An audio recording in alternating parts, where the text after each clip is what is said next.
I now invite the representatives of the Emperor of Japan to sign the instrument of surrender at the places indicated.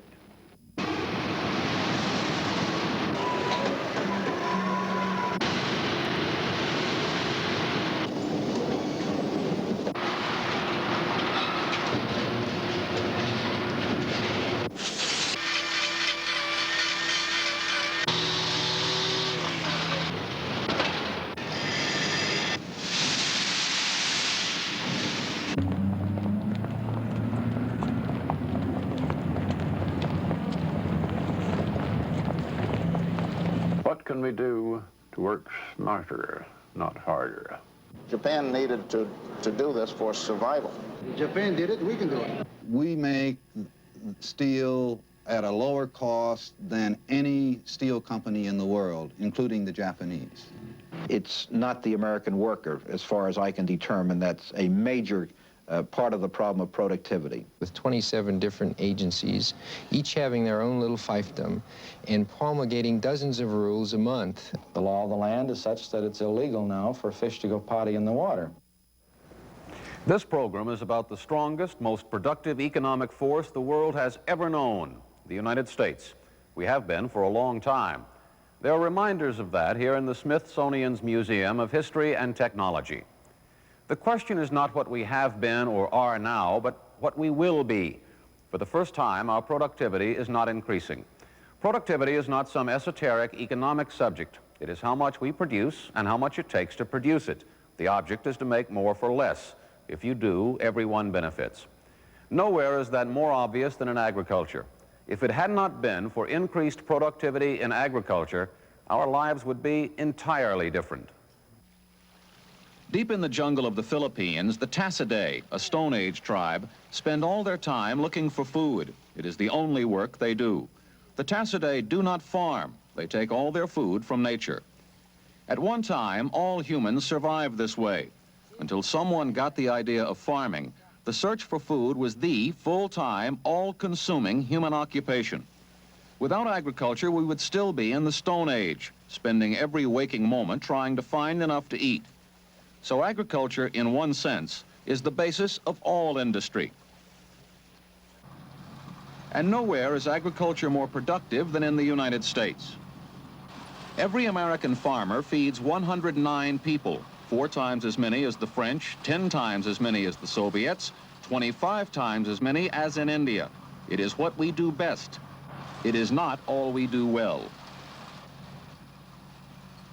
About 25 years ago, a computer could cost $1 million and fill a room. Anything that computer could do, this chip can do. It cost $6 or $7. For a while, no nation came close to the United States in computer technology. The Japanese, for instance, came to the field late, but they came well prepared. In a recent American study of one type of integrated circuit, the brains of a computer, the best American product failed 6 times more often than the best Japanese product. 6 times. Built-in quality and reliability pushed Japanese productivity up and American productivity down.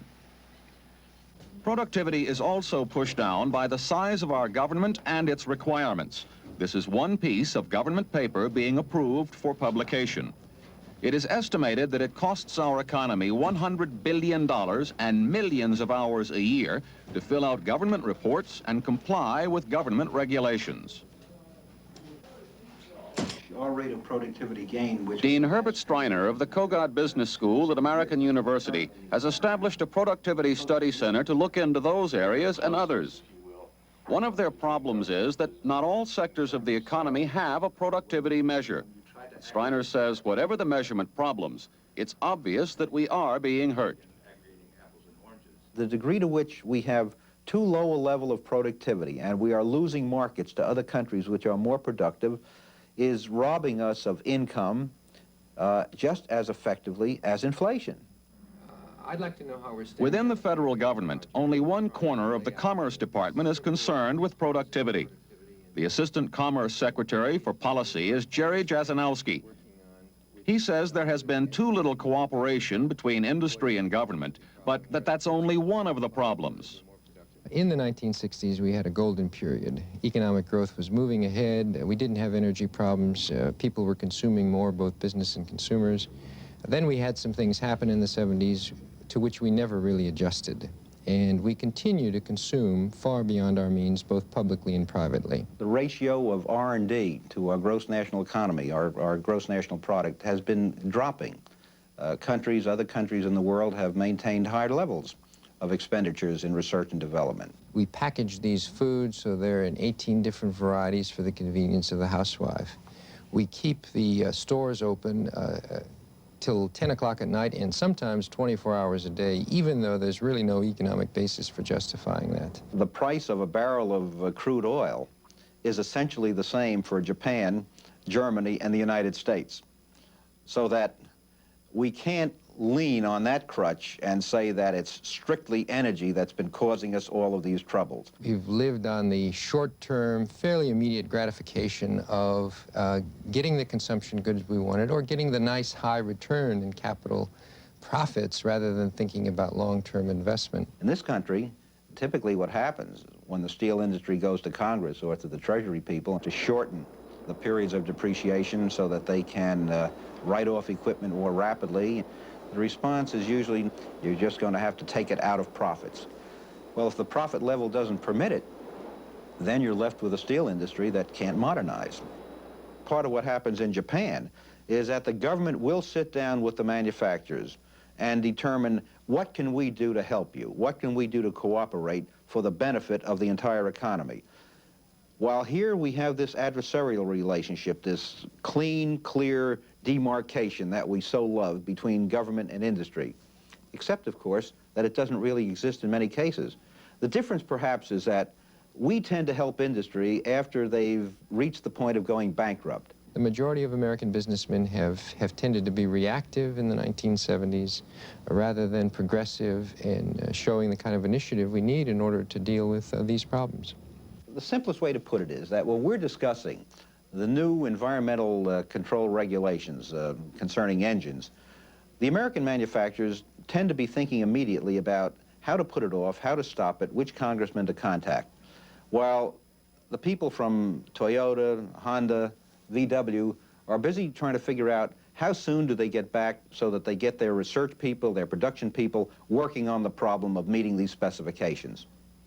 I remember the first few months that I was president, sitting in the cabinet room over just adjacent to the Oval Office, talking to the leaders of the American automobile manufacturing firms, all of the leaders there, all the firms represented, encouraging them to comply with the impending legislation in the Congress to require the production of small and efficient automobiles for the American market.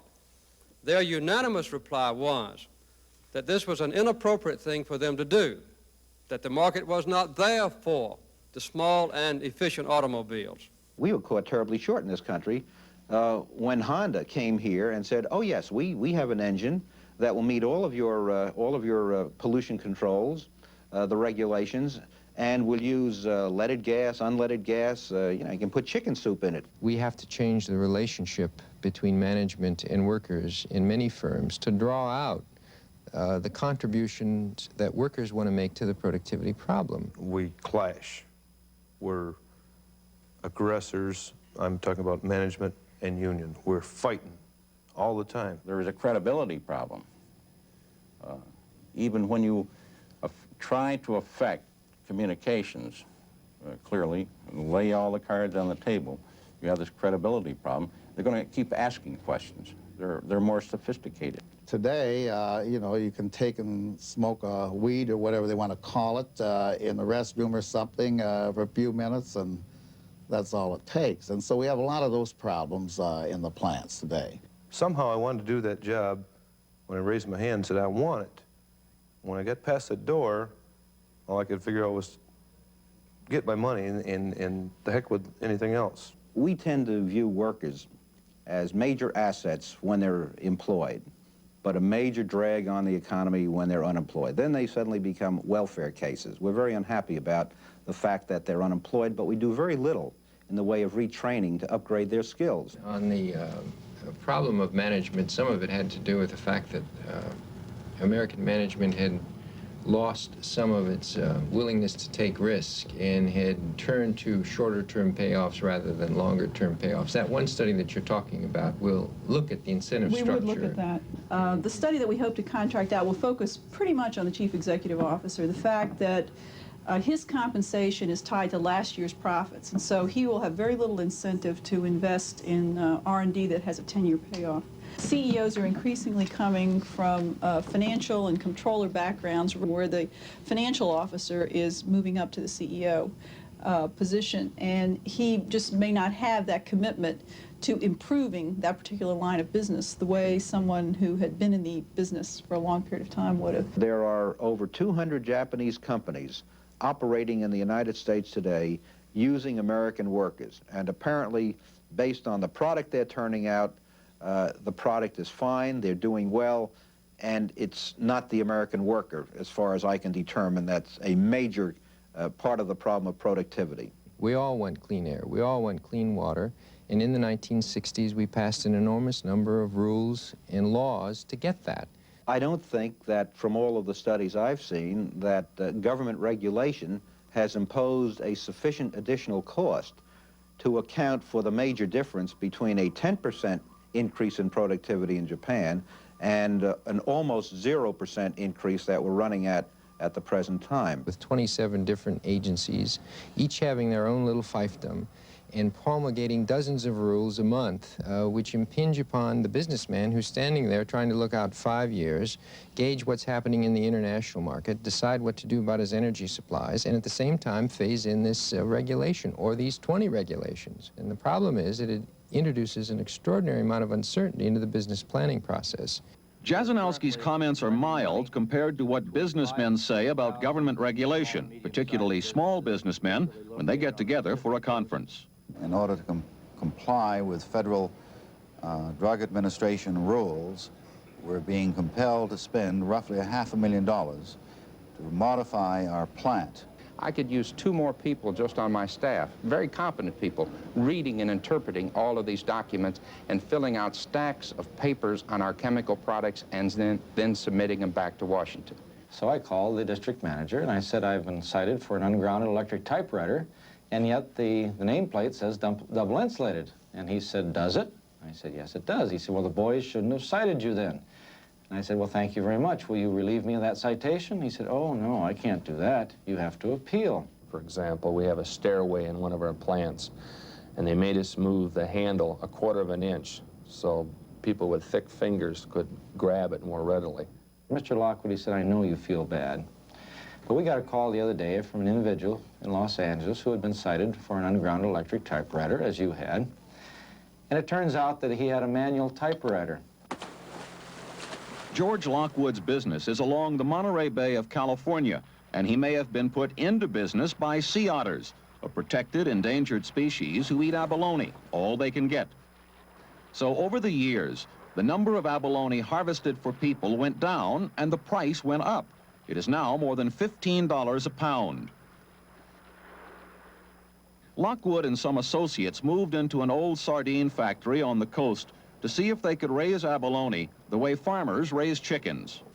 It was an entirely new field, but solving technical problems and raising abalone turned out to be a lot easier than dealing with government regulation.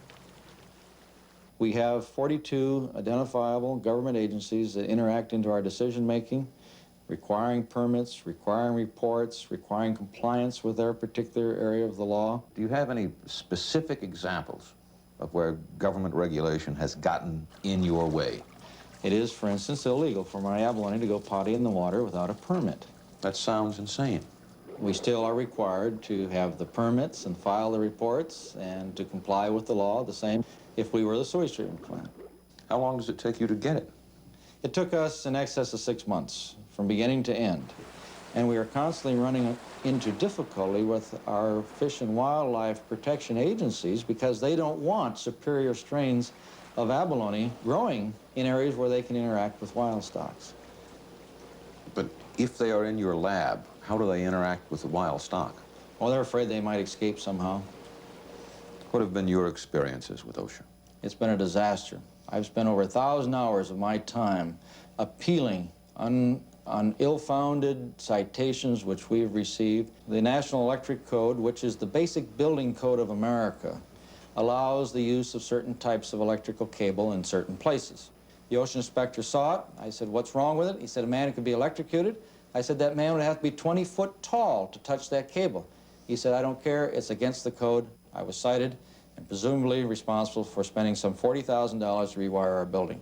Fortunately, on appeal, better minds prevailed and we were not required to do that. We have one agency that makes a regular inspection here. The inspector is required to be here for 4 hours. The first time that he came, after 15 minutes, he said, Mr. Lockwood, I've completed my inspection, everything is fine. And he began to talk about baseball. And after a few minutes, I said, thank you very much, have a nice trip home, good safe trip home, nice to meet you. And he said, Mr. Lockwood, he said, I'm required to spend 4 hours in this inspection. If you want me to go back and inspect, I can do some more inspecting, and I'm sure I'll find something wrong. On the other hand, we can spend the rest of the time talking about baseball. You sound as if you are saying that the people who regulate you, in some instances at least, simply do not understand what you are doing. When these laws were passed, they had no idea that new things were going to come along that they would impact on. So we now have the job of going back in basically some 42 areas of government interaction, educating the lawmakers and the regulators as to what we're doing and convincing them that there is no harm that's going to result, as was originally contemplated when the laws and regulations were passed to stamp out some other evil. Lockwood, who is also experimenting with kelp as a high-protein source, says regulations fall more heavily on small businesses because they can least afford to fight them. And he says regulations are too often written to maintain things as they are, that they do not encourage innovation and experimentation, which is most often done by small companies. We are that new cutting edge of food-producing technology that is struggling to get started now. It's interesting that aquaculture is emerging in other countries such as Japan much more rapidly than here in America. And once you look at the reasons why, it's quite easy to discern. We have a substantial blockage that's put in our way by a wide diversity of government regulatory agencies with which we have to deal with that's preventing us from applying science that already exists towards the useful end of producing fish, shellfish, and plants for human consumption. Lockwood and other businessmen insist that the government must have rules and regulations, that people have a right to pure drugs, pure food, clean air and water, and some reasonable guarantee of safety. It is not the regulations they oppose, but the way they are administered. For instance, Lockwood complains bitterly about OSHA and the way its inspectors demand that everything be done precisely by the book. OSHA does not see it that way. After detailing the 5 safety visits to Lockwood's small plant, an OSHA official concluded, quote, the evidence seems to indicate that Mr. Lockwood should thank the state for assisting him in making his workplace a safer place for his employees.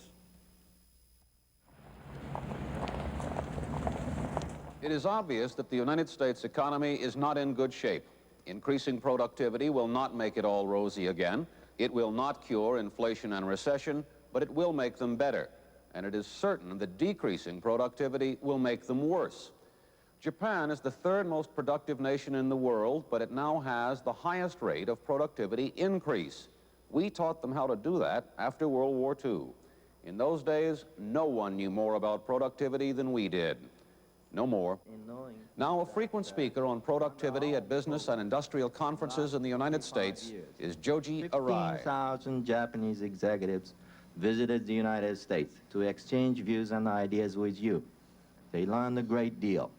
20 executives went to Japan from the United States last year under our auspices.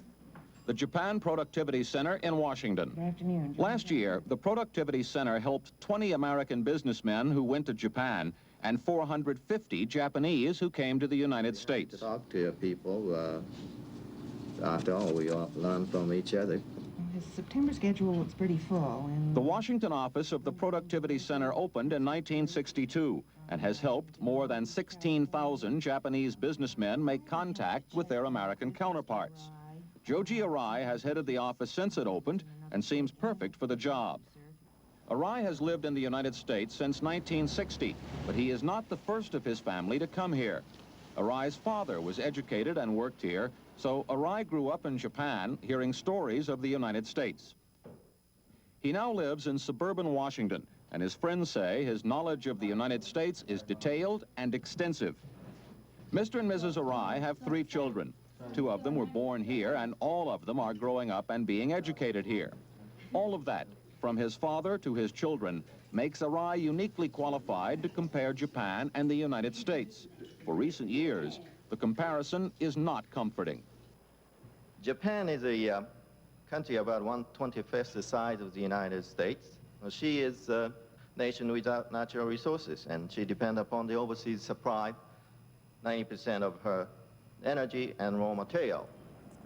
Yet Japan is now the 3rd most productive nation in the world, after the United States and the USSR. Japan's industries registered an increase of 8% in 1978 and 11.4% in 1979. In the meantime, U.S. productivity growth rate hovered around 0. If Mount Fuji is a recognized symbol of Japan, then one of the Japan productivity centers at the base of Fuji ought to be a symbol of their industry. Established in 1955, the center has trained thousands of company and union personnel, sent study teams abroad, published reams of material, and done anything it could to make productivity a household word. And it has worked. The center is partly financed by the government, but its directors are a who's who of industry and labor. It has been so successful that Americans are now going to the center to learn how it was done from Kohei Goshi, the chairman. This group of personnel officers from Westinghouse and their consultant were told by the chairman, through an interpreter, how the center was created to exchange technical information with the United States, and he spoke of Japan's economy after World War II. At that time, the per capita income of Japanese people was about $200 US. At present, it is now $8,000 US. And the consensus among Japanese people at that time was to get out of the state of being a beggar. Japan no longer begs from anybody. It doesn't have to. This steel mill on a man-made island in Tokyo Bay is the world's most modern. There is nothing else like it anywhere. Using the latest in technology, NKK, Japan's 2nd largest steel company, opened the Ogishima works starting in 1976. It is computer-controlled and so highly automated that it can produce more steel than the plant it replaced with fewer than half the workers. It cost $3 billion and took almost 10 years, but it tripled the average productivity of each worker. Tripled. The equipment that this replaced was 30 years old. Some steel equipment still used in the United States is 50 or more years old. American companies have some difficulty raising the capital to buy new equipment. Japanese companies do not have that problem. They plow back more of their profits, and there is more money available to borrow. The propensity of workers to save over 20% of their disposable income at financial institutions help the companies to borrow money, as debt financing has been the most prevalent mode of expansion in Japan. In addition, many Japanese companies, rather than aiming for a higher profit to be shared among stockholders, plowed back the fund in expanding and renewing their plant and equipment. These efforts by companies enable them to lower the average age of machinery in all industries to 7 years, as compared to 12 years in the United States. Using modern computer-controlled machines has helped Japan's auto industry flourish while ours is in decline. For example, Mazda made 740,000 cars in 1974. That year it had 37,000 workers. Last year it had only 27,000 workers, but it turned out 1 million cars. Productivity, more for less. That has taken a heavy capital investment. 80% of Mazda's annual investment goes to increase productivity or develop new products. But significantly, 20% of the money goes for pollution control. Pollution standards for the auto industry in Japan are more severe than they are in the United States. But while our auto industry is floundering, theirs is reporting record profits. And part of those profits come from making vehicles under license for non-Japanese companies. Their auto and most other industries were built to fill domestic needs, and only after that were they exported. And it was all done with next to no natural resources. The only abundant natural resource Japan has is people. Japan's industries take care of their workers in ways almost unknown in the United States, everything from cut-rate family stores to lifetime employment.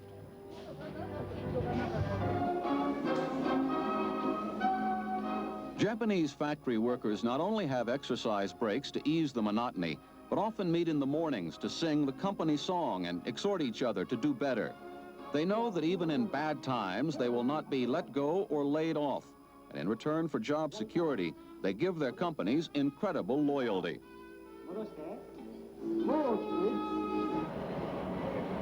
The companies care not only about their workers' job performance, but about their health, their family life, and their ideas for doing things better. Good ideas can win a Canon camera worker a paid vacation and a cash bonus. Parts are supplied on the belt. Visiting Americans like the Westinghouse Group are always impressed with the loyalty between Japanese companies and their workers. It is uniquely Japanese, and it may be the only thing in their industry that is. Japanese are not as creative as European or American. On the list of 100 outstanding inventions in the world in the past 50 years, you will find only a few Japanese achievements. That too is changing. While in the United States, the number of patent applications is going down, here at the Japanese Patent Office, the number of Japanese applying for patents has almost doubled in 10 years, despite a $20 fee with each application. The Japanese are now moving into new fields, so they are turning out new ideas almost as fast as they have been turning out steel and cars and television sets. The Japanese are quick to support new industries that show good potential, sunrise industries. They are equally quick to cut loose sunset industries, old industries that are growing less profitable, the kind Congress supports. And the Japanese protect the worker. Japan is suffering from slow economic growth. Our unemployment rate, however, still remains around 2%. 5 years ago, Mitsubishi's Hiroshima shipyard used 11,000 tons of steel a month. Now it uses 2,000. The government decided that as a matter of national policy, Japan should reduce its shipbuilding capacity and turn that to something else, such as building drilling rigs for oil exploration. Mitsubishi's Hiroshima yard cut its workforce by 1,700, but no one was fired or laid off. This oil rig, now off New Jersey's coast, was built by some of the shipyard workers. Others were transferred to other Mitsubishi operations or loaned to other industries. Either way, their jobs were safe, and the company moved into a new, expanding, and profitable field of foreign trade. The Ocean Ranger was designed by Otico engineers. The Japanese would build it faster and less expensive and do as good a work. Out of an old business and into a new one with no layoffs and minimum loss. The Japanese do so well at some things that it is tempting to believe they do well at all things. They don't. When it comes to agriculture in Japan, productivity seems to fall apart. The distribution system passes food from hand to hand for no apparent reason except to raise the price to the consumer. That's at the end of the line. At the beginning of the line, more than half of Japan's farms are less than 2.5 acres. Small family farms that are not efficient. So Japan has to import 1/4 of all its food and more than half of all its grain.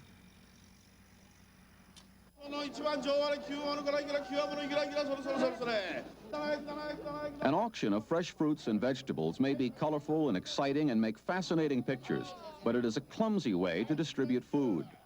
You give up?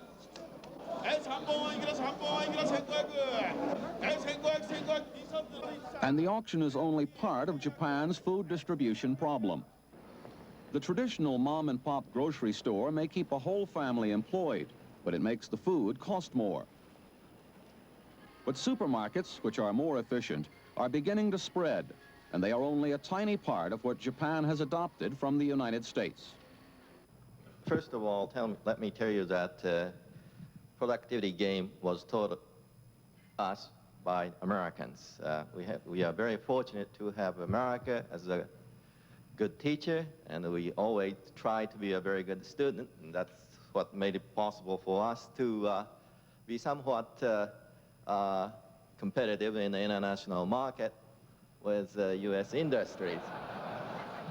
The first time that I went there to teach industry, I taught 450 engineers in several cities, Tokyo, Nagoya, and Fukuoka. W. Edwards Deming first went to Japan in 1950 to teach industrial productivity through statistical analysis. He was so successful that Japan's annual award for productivity is called the Deming Prize. It is one of the most coveted awards in Japan, and the medal that goes with the award is a profile of Dr. Deming, an American. The 1979 Deming Prize went to the Hiroshima plant of JSW, Japan Steel Works, which was so proud it had Deming's note of congratulation etched on a block of stone outside the plant headquarters. 2,000 men and women work at that plant, and JSW provides recreational facilities for them to use when they're off. That is standard with major plants, even in crowded industrial areas. When the game is over, work resumes making industrial machines and devices, including huge ball valves for pipelines. The quality of the work is so high that there are only 6 people in the plant's quality control department. The production workers build in quality and make an average 10 suggestions per worker each year on how to do it even better. Reliability, the one word that tells it all. That's the motto of Fujitsu. The company makes computers and telecommunications equipment, and the workers are organized into quality control groups, QC circles, as they are throughout Japanese industry. The Japanese believe in consensus, with workers and managers participating in and agreeing on the best course. In that way, when a decision is made, everyone supports it. Visiting Americans always want to see a QC circle meeting. Traditionally, in the United States, there is little participation and no consensus. Top management issues orders, everyone else takes orders. Despite modernization, not all machines in Japan are new. This one has been renovated to fit into a highly automated system for Matsushita. It is one of the world's largest companies, making electronics and home appliances, in this case, refrigerators. The beginning of the plant is the longest fully automated assembly line in the world. With fewer than 900 production workers, the plant turns out 4,000 refrigerators a day. And to ensure that each meets the quality standards, the factory makes almost all the parts itself. The assembly line is computer controlled, and Matsushita says it is the largest, most modern refrigerator plant in Japan. As much time and money as Matsushita has put into equipment, it still considers its most critical area of management employee relations.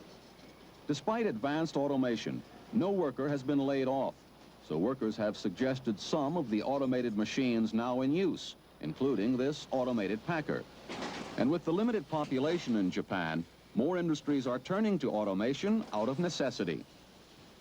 In order to cope with the shortage of labor and reduce the cost of production, Japanese manufacturing industry initiated the dramatic onslaught to automate the production line by extensive use of computer-assisted machines.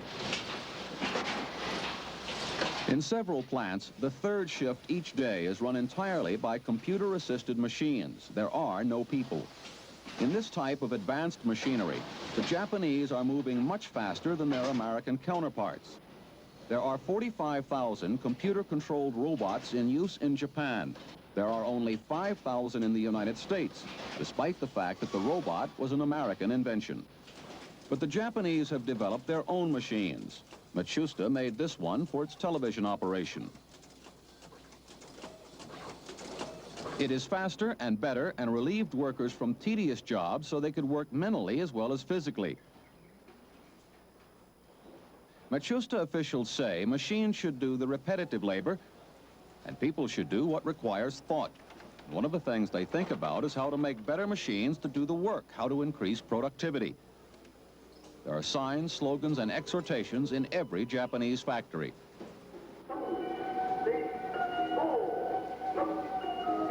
Between the two world wars and for a while after World War II, Japanese industry was famous for only one thing, producing shoddy goods and cheap junk.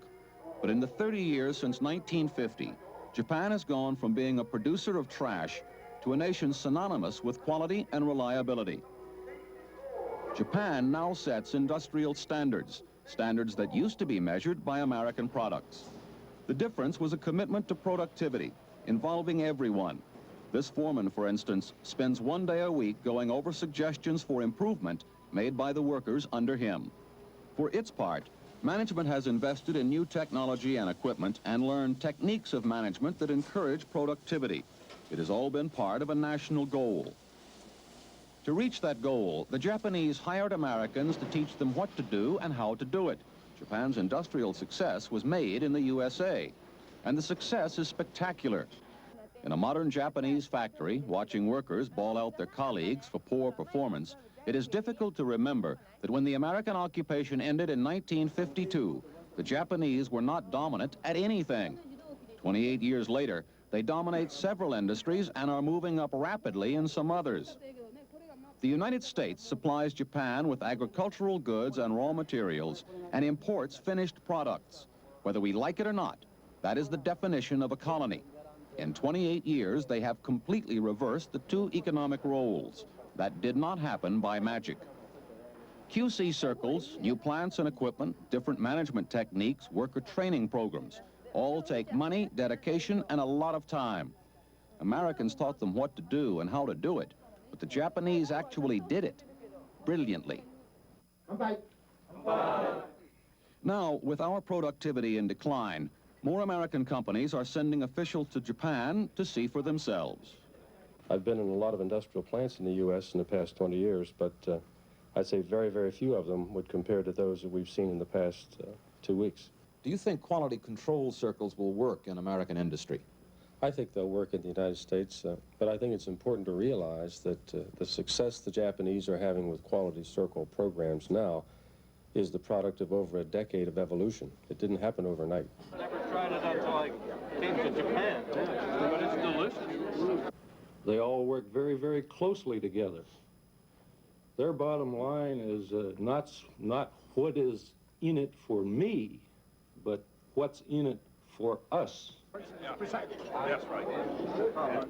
After watching here the people at work, the quality of product, the cooperation between government and business and labor, and working together for the good of this nation, we have to do the same thing.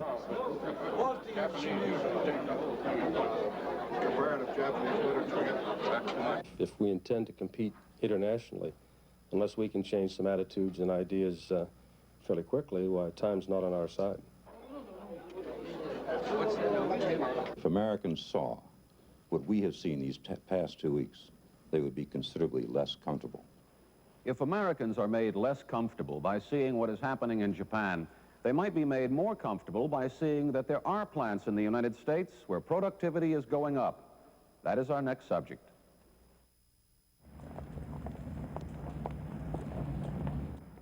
IC 問題が一つありまして、かなりのセットがホールドになっておると。As you know, in order to increase our production quantity, This is the weekly management meeting of a manufacturing plant in the suburbs of Chicago. The plant is owned by Matsushita, the Japanese electronics and home appliances giant, but most of its top management is American, including its president, Richard Kraft. Matsushita bought the failing plant from Motorola and turned it around. Bud. We have a little report from production.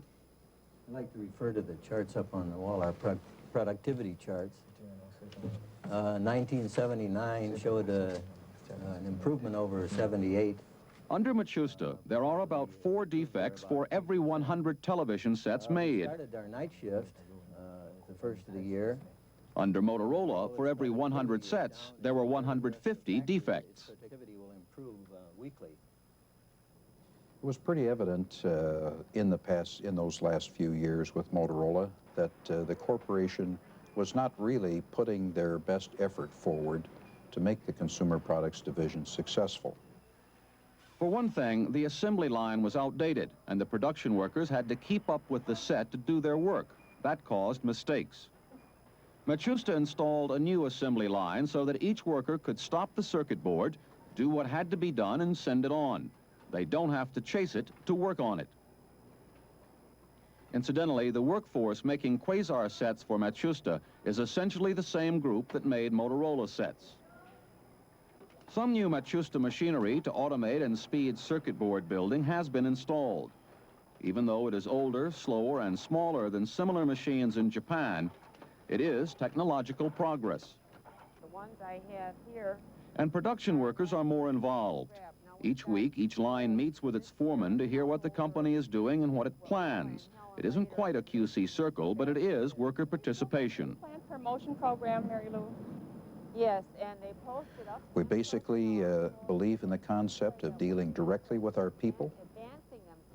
We like to feel close to our people. We like to keep them informed. We like to hear from them about their problems and ideas. And this is very much in tune also with Japan. So are the employees' quality signs around the plant and their recreational program. I'd like to inform the group as well that our annual spring fashion show is well on its way. And the theme this year will be Stepping in Style Now and Then. I try wear the kimono. That's something we haven't tried yet, wearing a kimono. Right. For years now, the American steel industry has been losing business to the Japanese, who could produce a ton of steel with fewer men for less money. Now some of that business is starting to come back, attracted by American mills that are small, modern, and beat even the Japanese at producing more for less.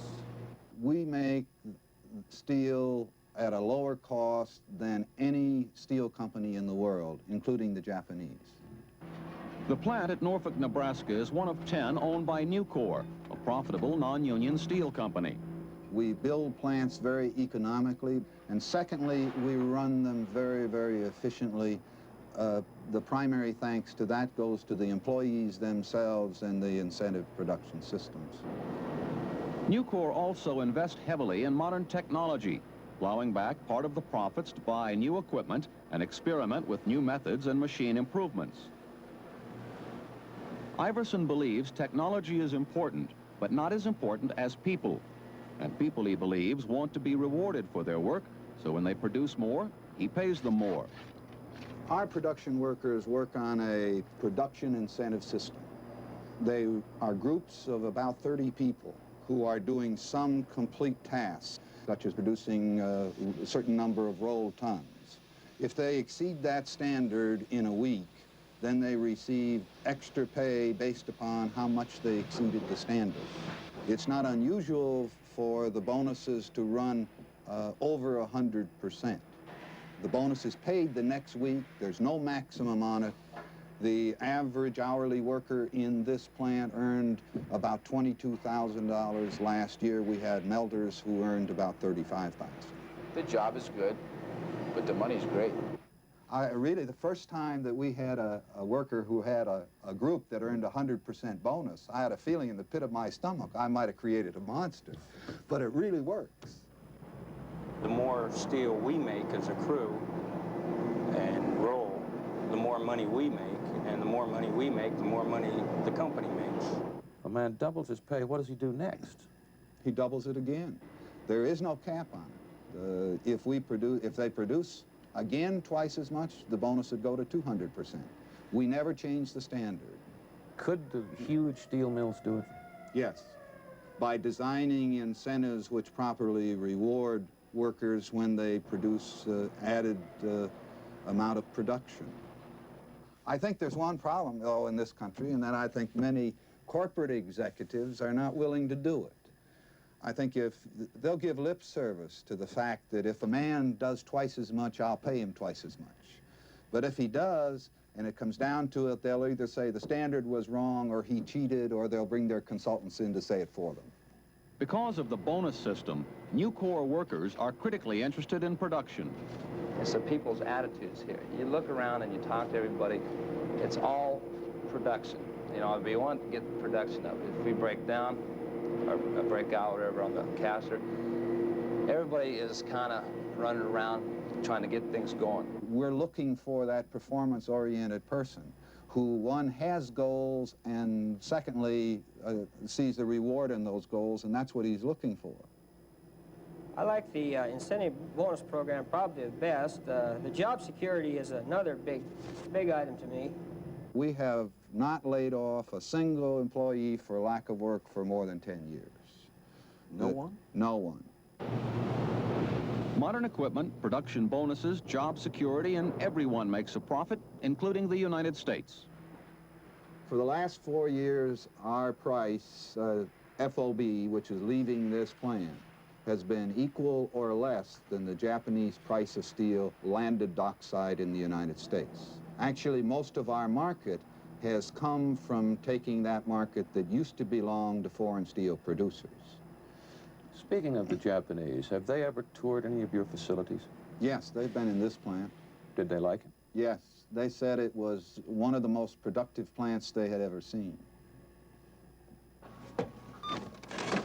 From the steel mill to the grocery store, this one a giant food store in suburban Maryland. Whatever happened to the cash register? It's gone. It's outdated. Do customers like this? Yes, they really do. It takes them a little while to get used to it, generally a couple of weeks, and then they won't go anywhere else because they don't want to waste the time in line. This is faster? Definitely. How do they know what they've bought? Well, the receipt tape, we have two ways. First of all, they just display up here. You see giant plastic bags, $1.19. That's first of all. And then second of all, everything that you just bought is on here. There's the leeks, lunch bags, lemon juice, apple juice, V8. Doesn't it feel funny when you don't have your cash register to... No, I don't miss it at all. No. I see. It's like a horse to a rocket ship. When the company's computer system is completed, each store's checkout computer will be linked to this central warehouse computer, and stock shipments will be automatic. It is already partially automated, and the gain in Giant Foods' productivity has been dramatic. To the delight of the union, the warehouse workforce has gone up almost 50%. To the delight of the company, the work being done has gone up more than 100%. Productivity. About 15 million pieces of mail go through the General Post Office in New York every day. Working by hand, one person can sort about 30 pieces each minute. It is demanding, tiresome, lonesome, and often puzzling work. New keyboard sorters are twice as fast, and the operators work to music. The machines are a productivity improvement, as was the zip code. And if the radio music helps the operators, that too contributes to post office productivity. And to increase the rate of sorting from 30 letters a minute to 60 is a good stunt. But it doesn't come close to this optical character reader, which can sort 750 pieces of mail every minute, 45,000 per hour, and needs only a few people to operate. With equipment like this, each postal worker here handles half again as much mail as he did 10 years ago. In Detroit, this is a familiar sight. The city garbage truck with a driver and 2 men to pick up and load. And as wages increase, the cost of garbage collection increases. So the city began to move to one-man garbage trucks in 1976. There are now 25 of these in service and 70 more on order. With the loading bin on the side near the front and the steering wheel on the right, collecting garbage becomes much more efficient.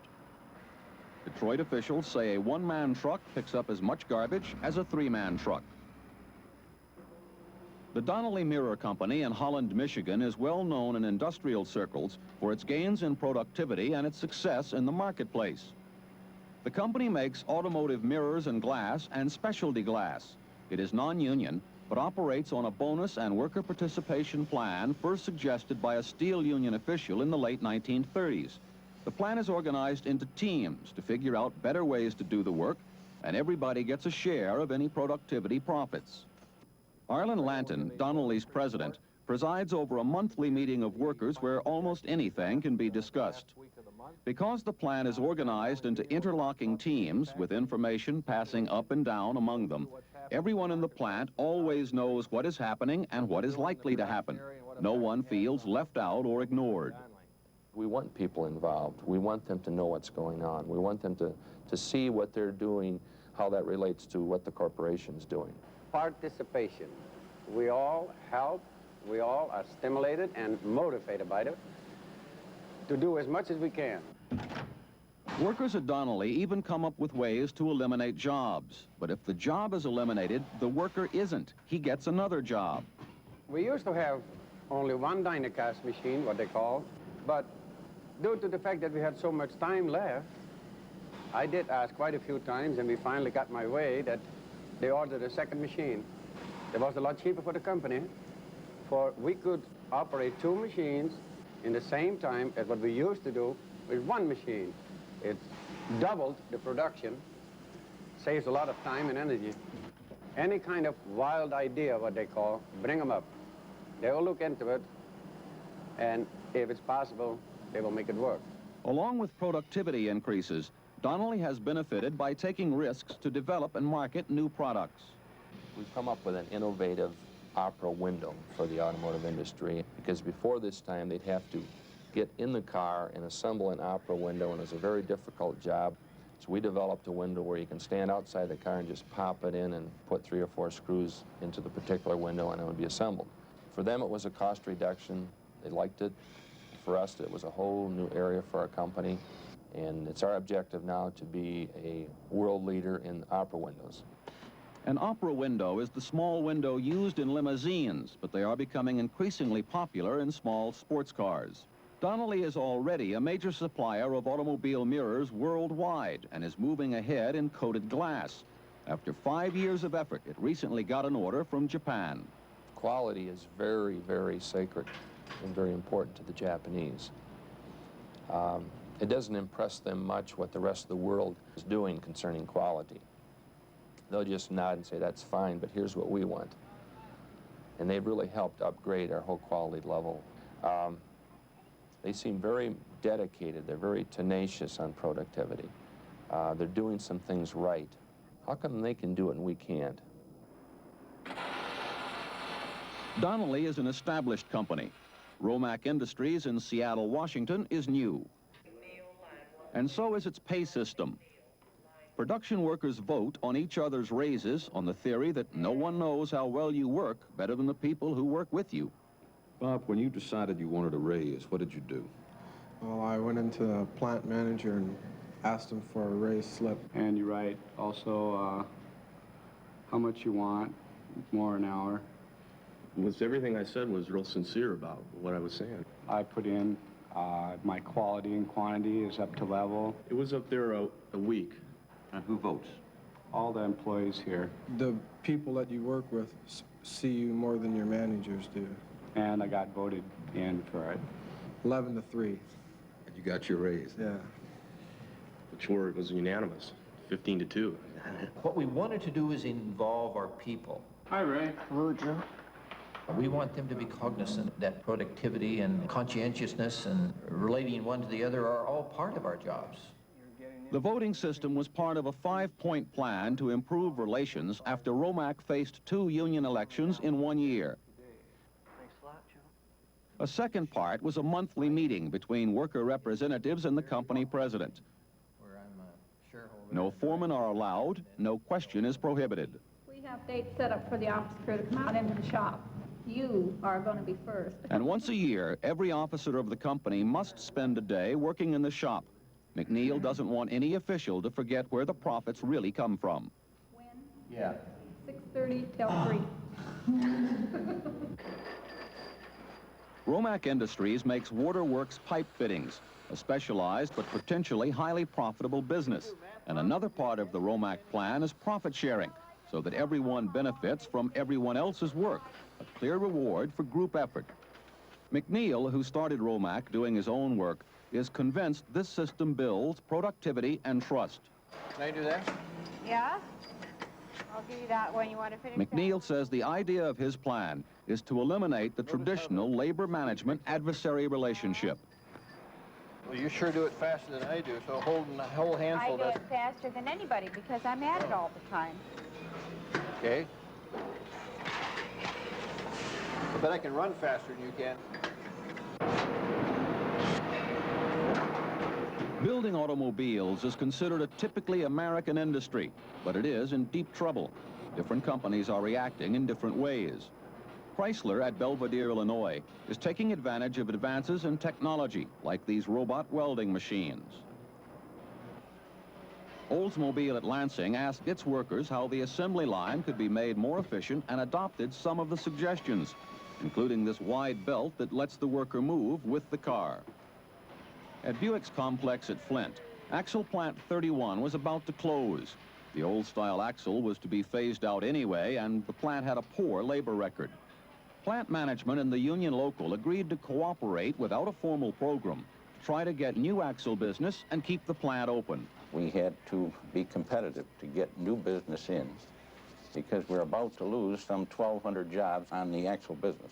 And we set an objective to bring in business and to replace those jobs. And I felt that with their sincerity of bringing us some work in here, we would then look at trying to cooperate to see that we couldn't, I said we could do this work as good as anybody at any other UAW plant or anywhere else. Some 3 years later, the axle is totally phased out. We have replaced that business with X-car business. It's called a trailing axle. And today we have roughly 1,300 people, where we had some 1,200 that would have otherwise lost their job. Our employment today in 31. General Motors is now involved in quality of work-life programs, which can be described as democracy in the working place. Remember, the competition is QWL programs are designed to improve the product by increasing worker participation and involvement and making the worker's life better. with high stakes, our jobs. Quality work life is people-oriented. It's human. GM, in my own opinion, got involved in it through fear. Why they got involved, I don't really care. It's the goal that we're after. And a joint thrust of our union, ourselves, and the employees is to improve the quality of the product. When we talk quality of the product, we're talking increased productivity, because if we build it right the first time, we don't have to tear it down, we don't have to repair. At the Buick assembly plant at Flint, workers meet in employee circles, not unlike the Japanese quality circles, to talk about how to do their work better and make it easier for everyone else. These utility men discuss how to spot and correct defects immediately, and equally important, how to make working at the plant more pleasant. Make a world of difference to somebody. What you usually find in there, too, if guys can switch around on the various jobs, I have found this out in the past, it breaks up the monotony of the day, and the day goes by much faster. The largest and most impressive quality of work-life program is at GM's Terrytown plant. In 1970, it had the worst labor relations and production records of any GM assembly plant. The company was going to close it. But GM and the United Auto Workers agreed to try a QWL program. It took 7 years, enormous patience, hard work, and more than $1.5 million. Was it worth it? Neither the company nor the union wants to say too much, but with the auto industry in a slump, Terrytown is going full blast. Quality work life is involvement, involving me in the decision-making process, and treat me as somebody. I want to be somebody. In almost all the solutions to the problem of productivity, there is a common thread. Each of them includes, in some way, worker participation or job security or both. Every expert to whom we talked agreed that no solution can succeed fully unless it includes the active participation of the people who actually do the work, union or non-union. All humans think, and nowhere is it chiseled in stone. that those in management think best. We have said several times that much of what the Japanese are doing, we taught them to do. And the man who did most of the teaching is W. Edwards Deming, statistical analyst, for whom Japan's highest industrial award for quality productivity is named. But in his own country, he is not widely recognized. That may be changing. Dr. Deming is working with Nashua Corporation, one of the Fortune 500, a company with sales last year of more than $600 million. Deming was hired in late 1979 by Nashua's chief executive, William E. Conway. I would say that already we're saving millions of dollars. Well, we've probably improved the overall productivity of the company, something in a few years by 10 to 15%, and that every year thereafter you take and get incremental increases in productivity of 4 or 5%. Now, I mean that over and above that which you'd get by normal capital investments or normal changes in machinery and things like that. Nashua started in New Hampshire in 1904 as a small paper converting company, and coated paper, like this carbonless paper, is still a substantial part of its business. Nashua also makes computer memory disks and other office products, including, starting this year, its own office copying machines.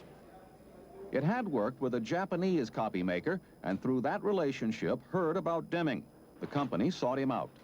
We've applied the Dr. Deming statistical technique to our carbonless coating operation. Once the process was under control, we were able to save up to $500,000 by reducing the coat weight and also maintaining consistent customer quality. And what this also has done is allowed us to free up personnel, make them more available for testing in other areas, which we found to be very important. The statistical approach has allowed us to learn more about the system. Before the use of Dr. Deming's techniques, we were constantly changing the conditions on the coater. The coater is crucial to the carbonless paper business, so Deming insisted that the machine be allowed to run by itself, then analyzed what the machine would do without human adjustments. It was more complicated than that, but based on the quality level Nashua's customers asked for and the machine's performance on its own, Nashua could change its operation, meet all quality needs, and save money. After applying these techniques, we're able now to sit back, let the coater operate on its own and make less adjustments to the machine. If you get gains in productivity only because people work smarter and not harder, that is total profit. And it multiplies several times. Dr. Deming, who is now 79, and his wife have lived for some years in this house in Washington. His office is in the basement, and Mrs. Deming is one of his assistants. He works constantly and has absolute faith that his system of statistical analysis helps industry. He was equally certain of it when he went to Japan to teach it there. I think that I was the only man in 1950 that believed that the Japanese could invade the markets of the world and would within 4 years. If the Japanese were impressed with Deming and his system of quality production through statistical analysis, and they were no more impressed with Deming than he was with them. What I saw was a magnificent workforce, unsurpassed management, and the best statistical ability in the world. It seemed to me that those three forces could be put together, and I put them together so that Japanese quality, instead of being shoddy, became known within a few years. In less than 4 years, manufacturers all over the world were screaming for protection. And of course, our major supplier of copy machines was a Japanese company. And so we saw the advantages of many things that Japanese companies were doing, and we'd heard about Dr. Deming, and so we got off and got underway with a quality program with Dr. Deming. They realized that the gains that you get by statistical methods are gains that you get without new machinery, without new people. Anybody can produce quality if he lowers his production rate. That is not what I'm talking about. Statistical thinking and statistical methods are to Japanese production workers, foremen, and all the way through the company, a second language. And what we need is to have Dr. Deming help us learn what the Japanese so successfully have learned. As part of his program, Dr. Deming teaches practical statistics so that everyone in the plant becomes part of the quality control effort, understanding what has to be done and how to go about doing it. Everyone can participate, everyone gets a say. It encourages company loyalty. Japan needed to do this for survival, and they did it, and they've done it well. Now we've got to try and learn the things that they've so successfully done. Japan did it, we can do it. In statistical control, you have a reproducible product hour after hour, day after day, and see how comforting that is to management. They now know what they can produce. They know what their costs are going to be. Many of these programs on statistics have died in American companies because they didn't get the top management support. Now, why top management does not believe that this is the way the Japanese have improved their industry over the last 30 years, I don't know. I think that people here expect miracles. American management thinks that they can just copy from Japan, but they don't know what to copy.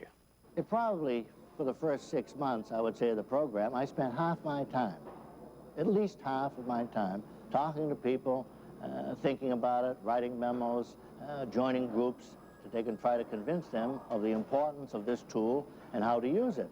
The training that the Japanese workers have could be copied here and is being copied some places, but there's not enough of it. And even today, probably the top 100, 200 managers in the company are devoting 25 or 30% of their time to nothing but furthering the quality program.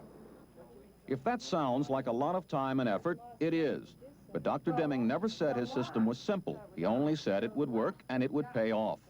In the experience of Nashua so far, it pays off. Since Monday, the loading and unloading has been much better because Morris, the mechanic. The Deming system uses statistics to eliminate guesswork. Statistics is not magic, nor is it a science. It is a method of finding out exactly what is happening and what is likely to happen. Once you know that, any competent management can fix what's wrong. Mesh now, or there's some All specific except, mandrels well, that there's don't? one that could use a little, number 2 mandrel could use just a little bit of attention, but other than that, they're pretty good.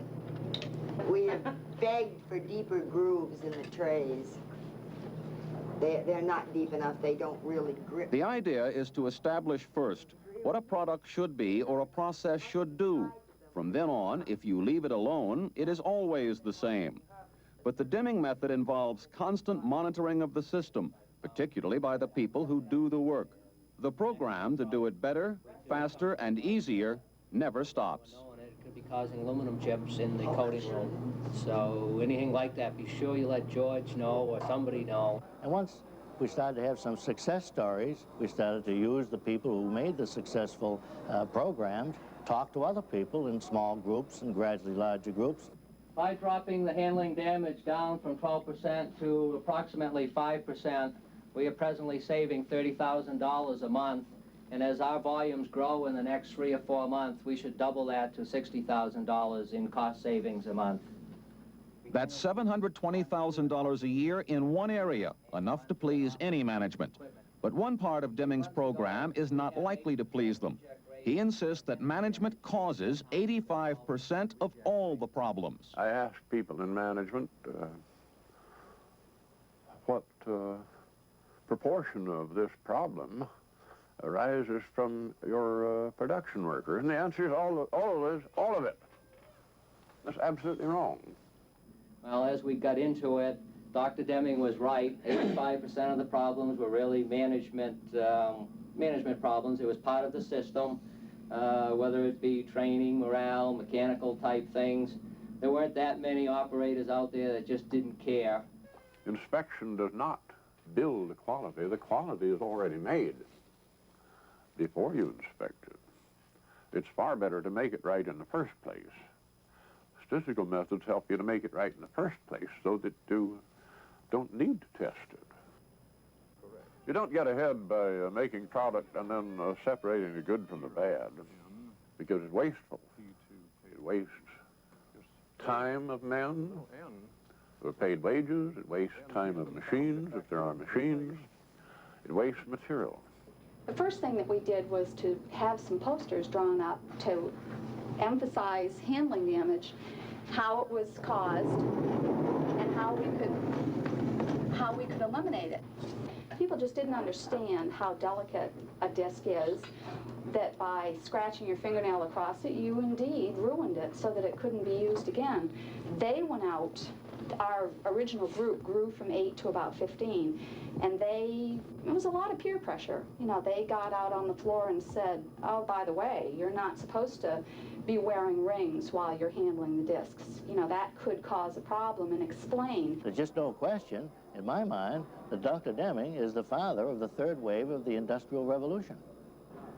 Remember the first wave way back with Eli Whitney and the cotton gin and the development of the textile industry in England.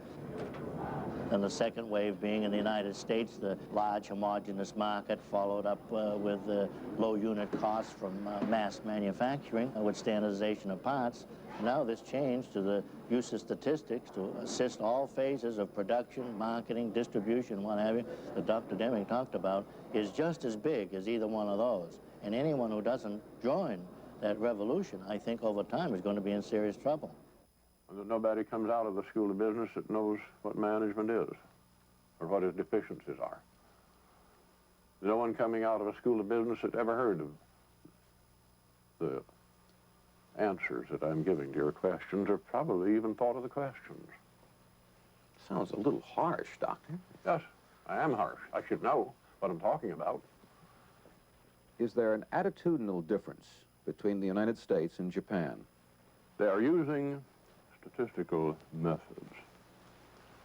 They have not only learned them, they have absorbed them, as Japanese absorb other good things of cultures.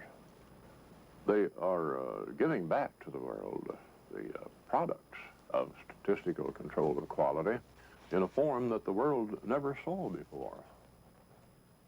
Would the same methods work in the United States? Could we do the same thing? Well, of course we could. Everybody knows that we can do it. Why don't we? No determination to do it. We have no idea what the right thing to do. Have no goal. Americans have always believed that wealth is not limited, that the economic pie always expands, and if you want more, you can get it without taking it from anyone else. Other people, British and Swedes, for example, have come to believe that the economic pie is one size, and the only way to have a bigger share is for someone else to have a smaller share. The trouble is that those without want to get more, and those with want to give less, and each side resents the other. That can make for very serious conflict. The American belief of ever-expanding wealth avoids that conflict, but it works only while productivity increases, what Dr. Deming calls working smarter, not harder. Productivity is society's dividend, the payoff for all our work. Increasing productivity pays for fighting society's ills without having to take money away from something else. So what is happening to our productivity now comes at a particularly bad time. As we recognize more human needs and try to meet them, our economy is suffering inflation and recession.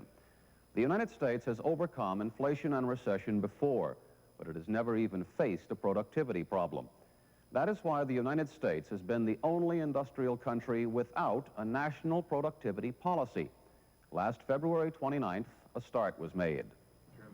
The Office of Productivity, Technology, and Innovation was created in the Commerce Department. Assistant Secretary Jordan Baruch, who heads it, plans to adopt one program from the agriculture industry. Government and business will establish industry-wide best practices programs. That is, everyone will share information on the best way to make something, just as farmers share information on the best way to grow something.